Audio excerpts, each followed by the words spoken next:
Chapter 5। अब तक हमने पढ़ा कि रिया और रवि की शादी पक्की हो गई है और उनकी सगाई होना है। अब आगे रिया के घर में सब कल की तैयारी में लगे हुए हैं और आज रिया के मामा जी का परिवार भी यही रुका है।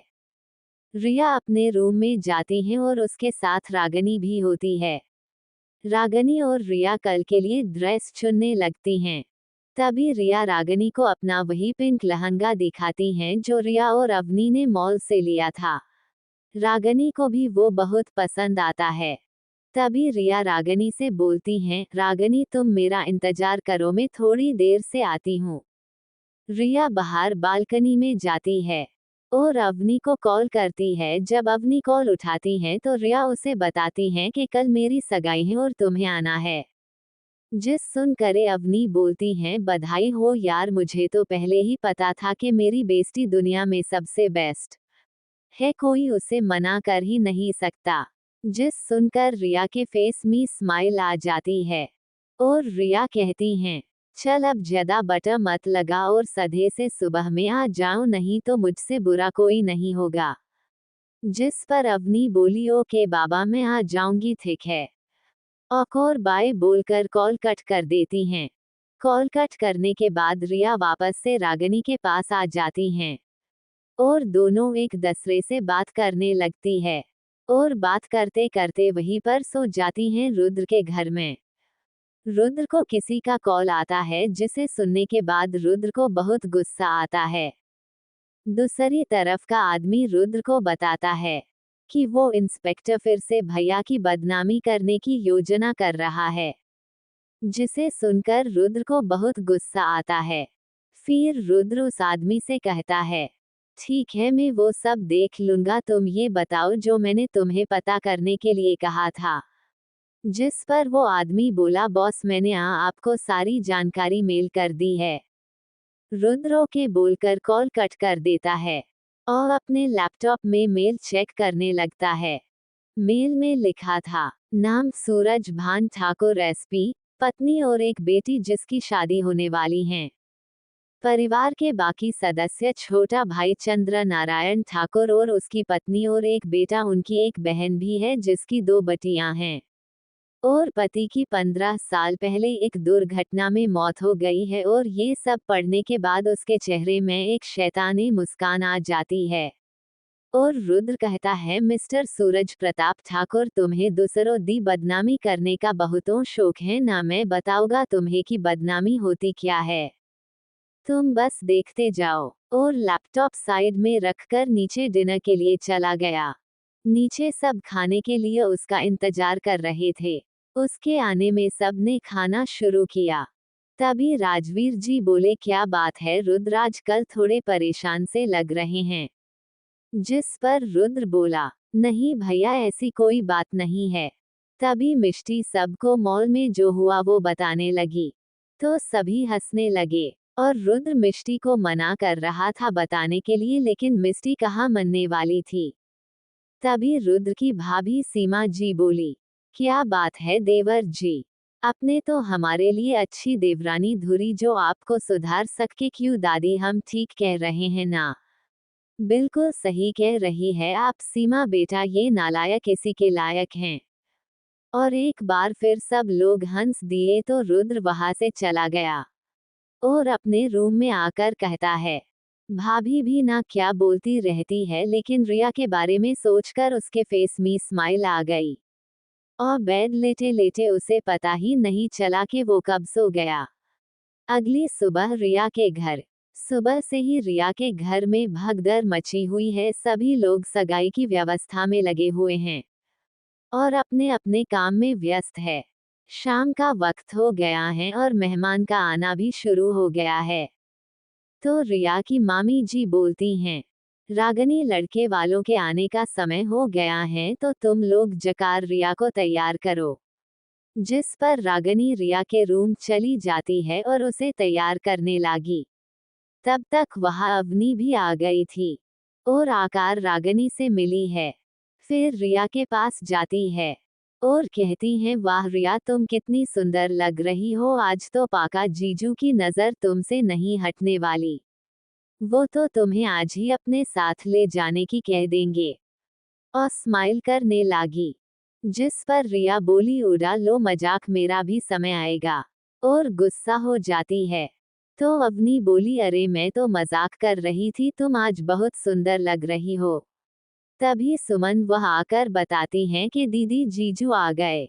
जिस पर अवनी सुमन से बोली, चलो हम जीजू को देख कर आते हैं। और वो लोग नीचे जाकर रवि को देखने लगी।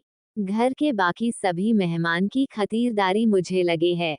और चंद्रा नारायण जी जाकर रवि के परिवार के साथ बैठे हैं और उनसे बात कर रहे हैं, रवि भी उन्हीं के साथ हैं। अवनी रवि को देखकर रिया के पास जाती हैं। और रिया से बताती हैं कि जीजू तो बहुत हैंडसम लग रहे हैं। नीचे रवि रिया को देखने के लिए मरा जा रहा था। मीना जी बोली, बेटा थोड़ी देर सब्र करो, रिया आ जाएगी, वैसे भी अब वो तुम्हारी पत्नी बनने वाली है, फिर देख लेना जी भर के। जिस पर रवि बोला, ऐसा कुछ नहीं है माँ। तो मीना जी हंसने लगती हैं। तभी पंडित जी कहते हैं, लड़की को बुलाए, मुहूर्त का समय बीता जा रहा है। ममता जी सुमन से रिया को नीचे लाने के लिए कहती हैं। सुमन रिया के रूम में जाकर रागिनी को रिया को नीचे ले जाने के लिए बोलती हैं। और नीचे चली जाती है। थोड़ी समय में अवनी और रागिनी रिया को नीचे ले आती हैं। जैसे ही सब रिया को देखते हैं, उस पर से किसी की नजर ही नहीं हट रही थी। पिंक लहंगा में वो बिल्कुल परी लग रही थी। पिंक लहंगा में से सिल्वर ज्वेलरी पहनी हुई है और अपने बॉल खुले किए हैं, जिसमें वो बहुत सुंदर लग रही थी। रवि तो बस रिया में खो ही गया था। उसके आंखें समंदर की तरह गहरी थी, जिन्हें जो एक बार देख ले तो बस उसी में खो जाए। रिया ने अपनी आंखें नीचे की हुई थी। रागिनी और अवनी रिया को रवि के पास ले जाकर खड़ा कर देती हैं। रिया अब रवि को देखती हैं। आज रवि ने ब्लैक ब्लेजर पहना हुआ है और बहुत हैंडसम लग रहा है। रिया रवि को देखकर स्माइल स्माइल करती हैं।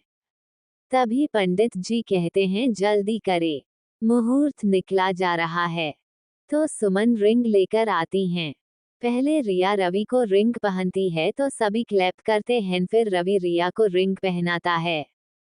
सब दोनों को अपना आशीर्वाद देते हैं। ए फ्लैट, क्या होगा आगे? आखिर रुद्र क्या करने वाला है आगे?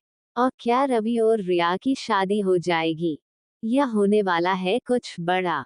6 अब तक हमने पढ़ा कि रिया की सगाई रवि के साथ हो चुकी है। एक दूसरे को अंगूठी पहनने के बाद रवि और रिया साथ में बैठे हुए बात करते हैं। तभी रवि बोलता है, आज आप बहुत सुंदर लग रही है, जिस पर रिया स्माइल कर देती हैं। ममता जी बोलती हैं, रिया रवि को अपना कमरा दिखाओ, जिस पर रिया रवि को अपना रूम देखने ले जाती है। और अपना रूम दिखाती हैं, जहां बहुत सारी किताबें रखी हुई हैं। तो रवि रिया से कहता है, लगता है आपको किताब पढ़ना पसंद है। जिस पर रिया हाँ बोल देती है। यार रवि को बताती हैं कि मैं पढ़कर अपने पापा का सपना पूरा करना चाहती हूँ और बिजनेस करना चाहती हूँ। लेकिन रवि का चेहरा देखकर ऐसा लग रहा था कि वो खुश नहीं है इस बात से रिया बिजनेस करे। लेकिन वो अभी ये नहीं जताता और रिया के पास जाने लगता है और रिया को पीछे से गले लगा लेता है, जिससे रिया शॉक हो जाती हैं। और फिर रवि उसे किस करने की कोशिश करता है। रीवा को उसे पीछे धकेल देती हैं और उससे ये सब करने को माना करती हैं। तो रवि उससे कहा है, लेकिन क्यों, अब तो हम कपल है तो किस, तो आम बात है। लेकिन रिया साफ माना कर देती है और कहती हैं कि मुझे ये सब पसंद नहीं है, और वहां से चली जाती है। और जाते हुए सोच रही थी कि रवि तो मेरा मंगेतर है, लेकिन फिर भी उसे मेरे पास आना मुझे पसंद क्यों नहीं आया। ऐसा लगा जैसे कुछ गलत हो रहा हो। फिर खुद से ही बोली, मैं भी कुछ ज्यादा ही सोचा हो, लगता है मेरा दिमाग खराब हो गया है। और नीचे सबके पास आ जाती है। रवि भी उसके पीछे आ जाता है। अब रवि के घर वाले भी अपने घर के लिए निकल जाते हैं। और जाते हुए रवि रिया को अपनी हरकत के लिए सॉरी बोलता है और सबके साथ चला जाता है। बाकी के मेहमान भी चले जाते हैं। अब घर में रिया, सुमन और ममता जी ही रह जाते हैं। रिया और सुमन घर के काम में लग जाती हैं, साफ सफाई में। रुद्र के घर में जब रुद्र सुबह उठता है और जिम जाता है, जिम में एक्सरसाइज करने के बाद अपने रूम में आकर शवर लेता है, डॉट और तैयार होकर नीचे जाता है और सबके साथ नाश्ता करता है। तभी राजवीर जी रुद्र से कहते हैं, राजवीर जी रुद्र, हम अपनी एक और नया ऑफिस मुंबई में खोलने वाले हैं, तो उसकी सारी जिम्मेदारी अब तुम्हारी होगी और इस ऑफिस को तुम हैंडओवर करोगे। रुद्र, लेकिन भैया मैं कैसे? राजवीर जी, मुझे पता है कि तुम ये कर लोगे। अब उन्हें कौन बताए कि हमारे रुद्र जनाब अंडरवर्ल्ड किंग मुकुट है, लेकिन वो अपने परिवार से ये बात छिपा रहे हैं। रुद्र के अंडरवर्ल्ड में होने की बात सिर्फ आरव और सत्यम को पता है, जो उसी के साथ अंडरवर्ल्ड में है और रुद्र के साथ काम करते हैं। रुद्र को सब अंडरवर्ल्ड में मिस्टर किंग मुकुट के नाम से जानते हैं। अब हम कहानी में वापस आते हैं। रुद्र ओके भैया बोल देता है। राजवीर जी उसे बताते हैं कि तुम्हें 2 महीने में मुंबई जाना है और ऑफिस को संभालना है, और वहां से चले जाते हैं। रुद्र भी नाश्ता करके बाहर चला जाता है। जब रुद्र घर से बाहर आता है तो एक हैंडसम लड़का उसकी कार का गेट खोलता है और रुद्र उसमें बैठ जाता है, और वो लड़का ड्राइविंग सीट में आकर बैठा जाता है और कार स्टार्ट कर देता है। कार में एकदम शांति थी। तभी रुद्र बोला, उसमें नजर रखो और मुझे हर एक पल की खबर दो। जिसमें वो लड़का बोलता है, ठीक है बॉस। ये लड़का है रुद्र का असिस्टेंट अमर, जो काफी गुड लुकिंग है। अमर ही रुद्र की सारी डील संभालता है और रुद्र के गुस्से को भी। अमर रुद्र से पूछता है, बॉस इंस्पेक्टर का क्या करना है? तो रुद्र बोलता है, इंस्पेक्टर को मैं हैंडल कर लूंगा। तब उसे समझ में आएगा कि उसे किससे दुश्मनी की है। एक और बात, रुद्र बस इतना ही बोल पाया था कि अमर उसकी बात को बीच में कटे हुए बोला, बॉस भैया को कुछ भी पता नहीं चलेगा, आप बेफिक्र रहिए। रुद्र कुछ नहीं कहता और सामने देखने लगता है। तभी अमर रुद्र से पूछता है, बॉस हमें कहाँ जाना है? जिस पर रुद्र बोलता है, आज मीटिंग सेट करो सबके साथ मेरी, और सब आने को कहो। अमर ओके बॉस बोल देता है।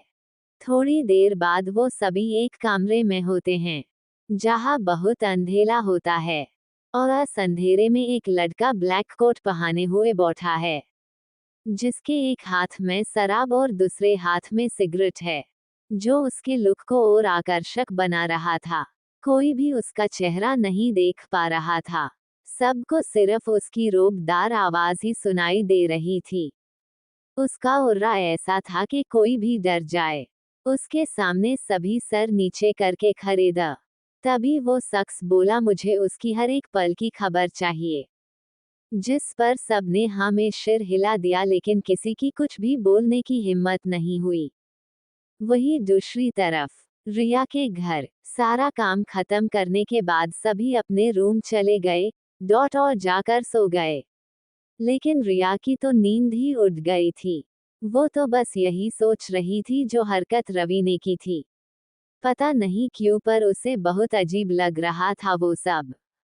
उसे कुछ भी समझ नहीं आ रहा था कि उसके साथ ये सब क्या हो रहा है, और उसे ये शादी सही नहीं लग रही थी। लेकिन फिर वो खुद को समझती हैं और खुद से कहती हैं, मैं भी क्या क्या सोचती रहती हूँ। रवि एक अच्छा लड़का है, और उसकी फैमिली भी कितनी अच्छी है, और वो तो मुझे अपनी पढ़ाई भी करने देंगे आगे। मैं भी ना ये फिल्में देखकर क्या क्या सोचती रहती हूँ। और यही सब सोचते सोचते वो सो जाती हैं। दूसरी तरफ रवि के घर में रिया के घर से आने के बाद रवि सीधे अपने कमरे में चला जाता है और गुस्से में दरवाजा बंद कर लेता है और कहता है, रिया आज तुमने सही नहीं किया। बस 7 दिन और उसके बाद तुम वही करोगी जो मैं कहूँगा। और उसके बाद मुस्कान करता है। आखिर कौन था वो जिससे सब इतना डर रहे थे? और रुद्र क्या करने वाला है अब? रिया क्या करेगी? क्या रिया और रवि की शादी हो जाएगी? और आखिर क्या करने वाला है रवि?